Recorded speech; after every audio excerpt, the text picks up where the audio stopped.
અમરેલી જિલ્લાના doctor Kalam innovative school ખાતે zone કક્ષાના બાળ વૈજ્ઞાનિક પ્રદર્શનનું આયોજન થયું। આ પ્રદર્શનમાં જિલ્લાના બાળકોએ 60થી વધારે અલગ અલગ કૃતિઓ રજૂ કરી, જેમાં ઓર્ગેનિક ખેતી, પ્રાકૃતિક ખેતી, સોલાર ઉર્જા જેવા અલગ અલગ પ્રોજેક્ટ્સ રજૂ કરવામાં આવ્યા।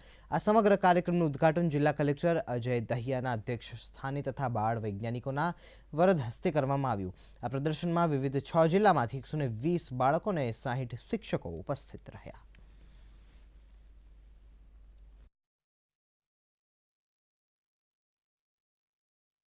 જિલ્લા કક્ષાએથી પસંદ થયેલી પ્રાથમિક કક્ષાની 5 અને માધ્યમિક કક્ષાની 5 એમ કુલ 10 કૃતિઓ એટલે કુલ 60 કૃતિઓનું એક્ઝિબિશન અહીંયા આજથી 2 દિવસ ચાલનાર છે। જુદા જુદા બાળ વૈજ્ઞાનિકો પોતાની કૃતિ લઈને અહીંયા આવેલા છે। તેમના માર્ગદર્શક શિક્ષકો પણ અત્રે આવેલા છે। અહીંયા વિદ્યાર્થીઓ પોતાની કૃતિ પ્રદર્શિત કરશે અને ઝોન કક્ષામાંથી 5 માધ્યમિકમાંથી અને 5 પ્રાથમિક શાળા કક્ષામાંથી કૃતિઓ પસંદ થઈ રાજ્ય માટે નોમિનેટ કરવામાં આવશે। અમે આ સ્માર્ટ વ્હીલચેર બનાવી છે, જે વિકલાંગ લોકો મોબાઈલ એપ્લિકેશનની મદદથી જાતે જ ચલાવી શકે છે। આ ESP8266 વાઈફાઈ એપ્લિકેશનની મદદથી ચાલે છે અને આ રિમોટ એક્સ એપ્લિકેશનની મદદથી ચાલે છે।